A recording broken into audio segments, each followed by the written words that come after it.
नमस्कार साथियों, मैं अविनाश दास रैशनल कबीर यूट्यूब चैनल में आप सबका हार्दिक स्वागत करता हूं। मित्रों, चैनल को सब्सक्राइब ना किए हो सब्सक्राइब ज़रूर करें। शेयर करके वीडियो को अपने सभी साथियों तक पहुंचाएं। लाइक और कमेंट ज़रूर करें। साथियों, आपको शेयर करना इतना ज़रूरी है। यदि आप शेयर नहीं करेंगे तो आप तक ही सीमित रहेगा, क्योंकि कंपनी रैशनल चैनलों के रीच को कम करती रहती है। इसलिए आप शेयर करेंगे तो वहीं तक पहुंचेगा और आपके साथी शेयर करेगा वहां तक पहुंचेगा। इसलिए साथियों, इस चैनल को आगे बढ़ाने के लिए सहयोग ज़रूर करें। आज मैं एक मुद्दे को लेकर आया हूँ। साथियों, मैं जंगली क्षेत्र में जन्मा और पला बढ़ा, इसलिए जंगली क्षेत्र के जो कल्चर है, जो आदिवासी कल्चर है, जो पिछड़ा कल्चर है, उसको मैंने बचपन में जो देखा है उससे और थोड़ा पीछे जा कर के विचारों के द्वारा ये सहज समझा जा सकता है कि कल्चर में कितना बदलाव आया है। दोस्तों, मैंने देखा था गांव के बाहर किसी पेड़ के नीचे या किसी पेड़ के अगल बगल में एक झोपड़पट्टी बनाया जाता था, और उस झोपड़पट्टी में बहुत सारे चिमटे गड़े होते थे, खूंटा गड़ा होता था। उस खूंटा में लाल झंडा, सफ़ेद झंडा, पीला झंडा, नीला झंडा, ऐसे कई झंडा उसमें लहराते रहते थे। और दोस्तों, जब ये नवरात्र बहुत पुराना है, लेकिन मनाने का ढंग में अंतर है। नवरात्र के समय जब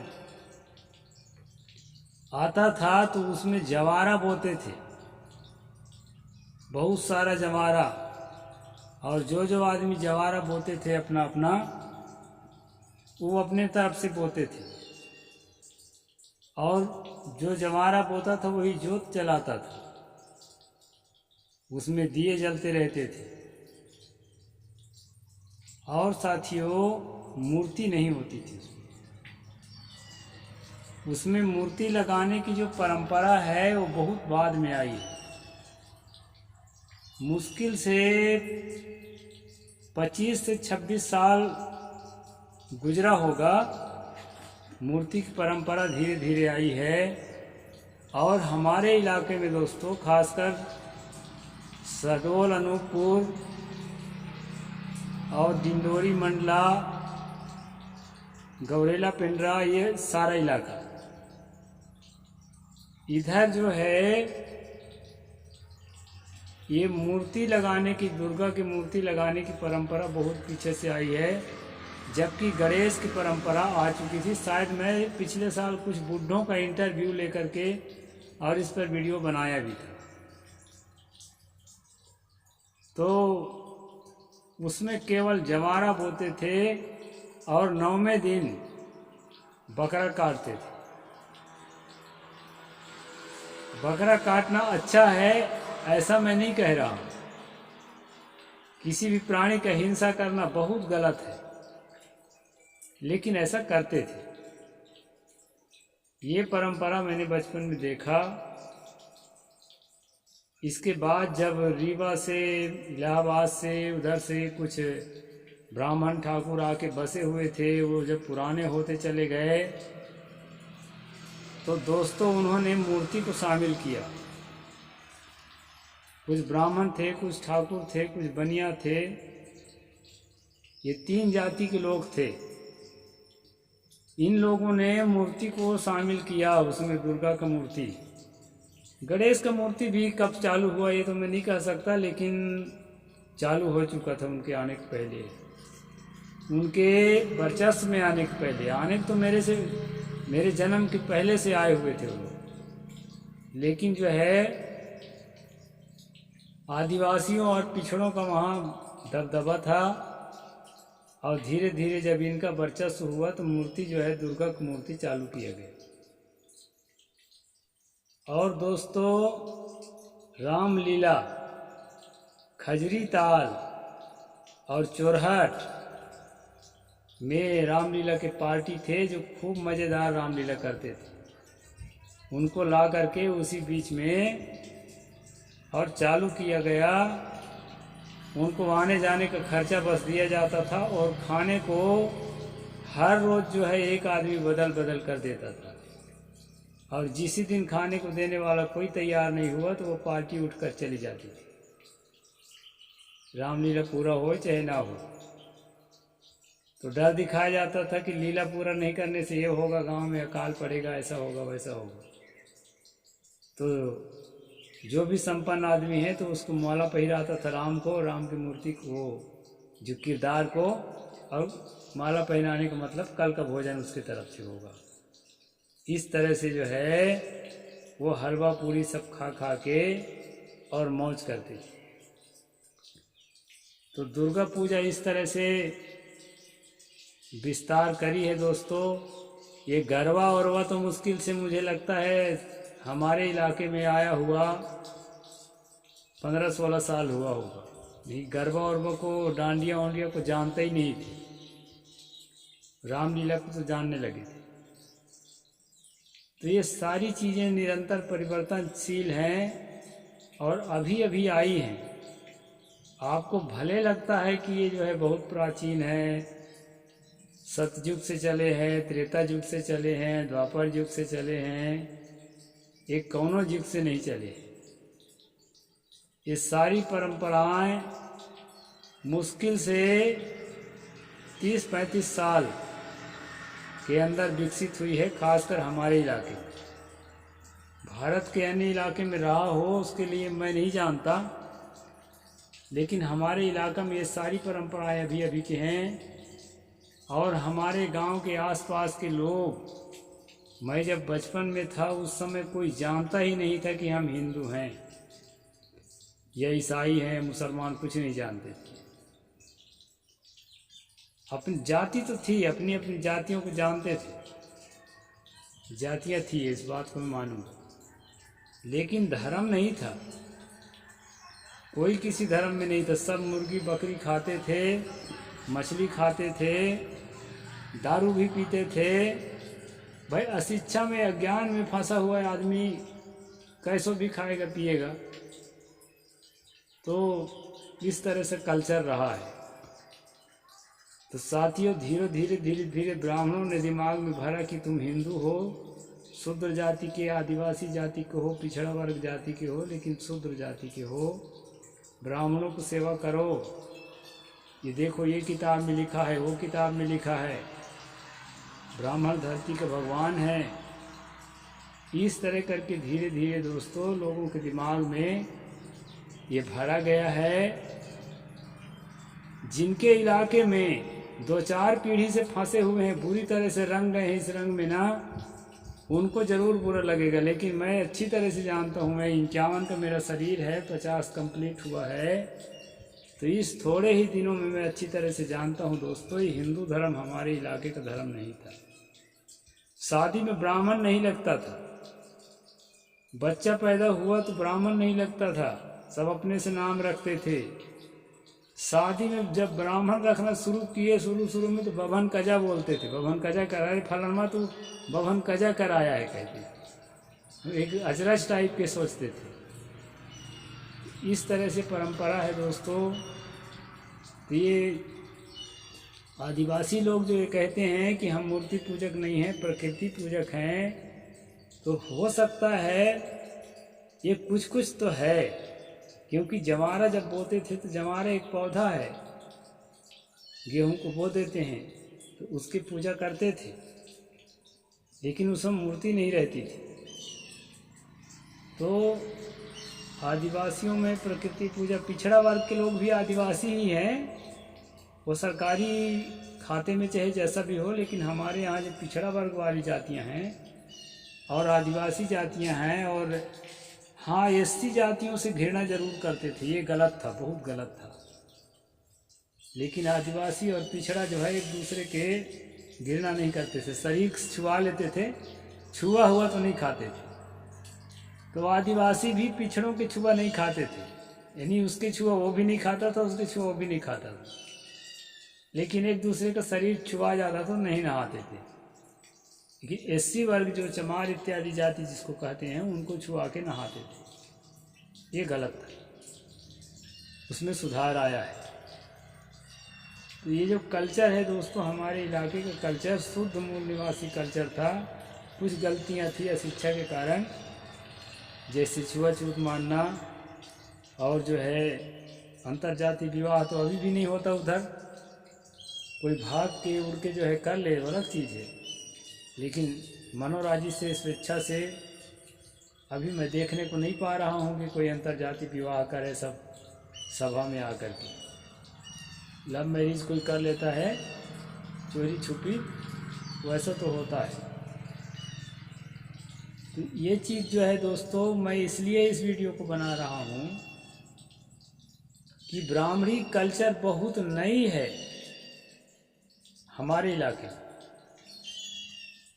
ये हिंदू धर्म के नाम से, अच्छा रामायण के गाने की जो प्रथा है, बनारस से कुछ पार्टी आई थी और गधे में जो है अपने किताब का गट्ठा लाद करके चलती थी। इसको मैं नहीं देखा हूँ, बाबूजी बता रहे थे। तो ये भी लगभग 45-50 साल के अंदर की बात है। और वो लोग खूब जो है चिकारा बजा करके, सारंगी या चिकारा जिसको बोलते हैं, बजा करके खूब रामचरितमानस को गाते थे और सुनाते थे, और तरह तरह के गीत सिखाते थे लोगों को, और किताब बेचते थे। इस प्रकार से रामचरितमानस हमारे इलाका में फैला, और फैल करके अब लगता है लोगों को हमारे जो है ना पुश्तैनी है, पीढ़ी दर पीढ़ी लाखों करोड़ों वर्षों से चला आया है, जबकि लाखों करोड़ों वर्षों की वो किताब भी नहीं है, कुल 350-400 साल की किताब है। तो इस तरह से जनता के दिलो दिमाग में दोस्तों माइंड सेट किया जाता है, ब्रेन वॉश किया जाता है। इस ब्रेन वॉश को, क्योंकि मैं एक संवेदनशील जीव रहा हूँ, तो शुरू से इस ब्रेन वॉश को मैं देखते आया हूँ। और हमारे कल्चर में जो खराबियाँ थी, झाड़ फूंक, जादू टोना और ये सारी चीज़ें, अदृश्य शक्ति के भरोसे रहना, बहुत सारी खराबियाँ थी। मुर्गी कुकरी काट के देवता में चढ़ाना, तो उस इलाके के पिछड़ा वर्ग और आदिवासी, एससी तो कम है लेकिन हैं,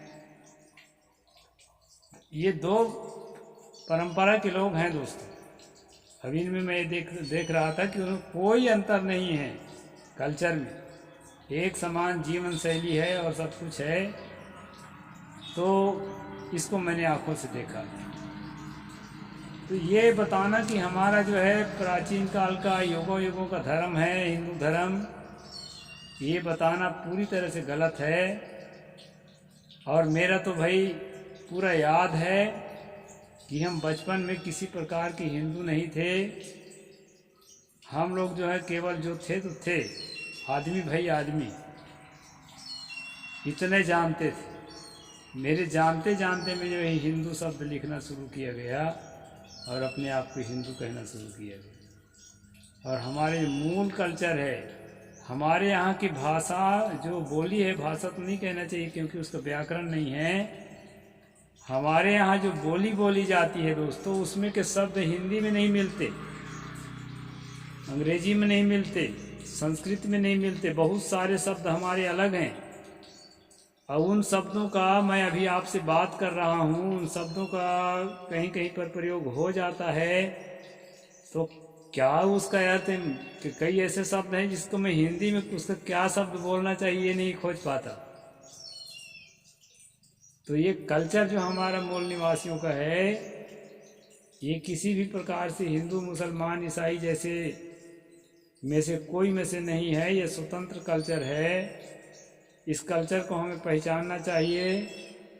और मैं नहीं कहता 18वीं सदी में जीने के लिए तैयार होना चाहिए। प्रगतिशील रहें, उन्नतिशील रहें, साइंटिफिक माइंड रखें, लेकिन दोस्तों गलत चीज़ों को अपनाएं नहीं।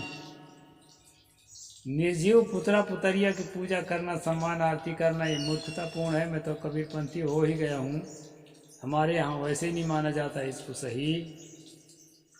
और जो है जीवों को सताना, प्राणियों की हत्या करना, बलि चढ़ाना या बिना बलि चढ़ाए काटना, मारना, खाना, ये सारी चीज़ें जो है दोस्तों एक सभ्य मनुष्य के लिए, एक सुधरा हुआ शिक्षित मनुष्य के लिए बिल्कुल भी अनवांटेड है। ये नहीं होना चाहिए। क्योंकि आज मैं इस निश्चय पर हूँ कि मनुष्य का धर्म सिर्फ और सिर्फ शांति है, प्रेम है, करुणा है, दया है, मनुष्य के साथ मनुष्य की तरह व्यवहार और प्राणियों के साथ दया करुणा का व्यवहार, यही खास चीज़ है। बाकी त्यौहार आप क्या मनाते हैं, किस कल्चर को फॉलो करते हैं, ये आप जानिए। अगर आपके कल्चर में इस तरह की बातें हैं तो उनको सुधार करना चाहिए। और साथ साथ झूठ मूठ का देवी देवता ईश्वर परमात्मा के जो दिमाग में भरा हुआ है कचरा, ऐसा ईश्वर होता है, ऐसा परमात्मा, ऐसे देवी देवता होते हैं, ऐसे अदृश्य शक्ति होती है, इस कचरा को दिमाग से बिल्कुल बाहर निकाल देना चाहिए। इससे कोई नुकसान नहीं है, कोई देवता प्रकोपित नहीं होगा।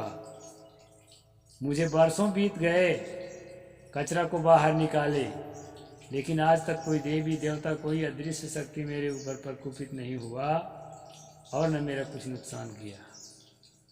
आप कभी नहीं करेंगे, विश्वास करिए, ठीक से तर्कशीलता को समझिए। और ये जो है थोपी हुई कल्चर को अपने दिमाग से बाहर रखिए। और अपने प्राचीन कल्चर में भी जो अच्छी बातें नहीं थी उसको भी दिमाग से बाहर रखिए। ये प्रगतिशीलता की निशानी है। तो ये वीडियो मैं इसीलिए बनाया हूँ दोस्तों। और इस बात को जो है बच्चों से लेकर बूढ़े तक सभी के पास पहुँचाइए, ताकि जो है हम लोग ठीक से समझ सकें कि हम लोग मूलतः किस संस्कृति से निकल कर आए हैं और उस संस्कृति के पुराने रूप में क्या क्या खराबियां थी उसको निकाल कर हम और अच्छा कितना बन सकते हैं। अपडेट होना ज़रूरी है, निरंतर अपने को नवीनता में ढालना ज़रूरी है। और यही तर्क है दोस्तों, यही विज्ञान है, यही मनुष्य के जो है प्रमुख ताकत है। इस सब को हम लोगों को फॉलो करना चाहिए, ऐसा मैं मानता हूँ। साहिब बंदगी। जय जोहार, जय भीम, जय भारत।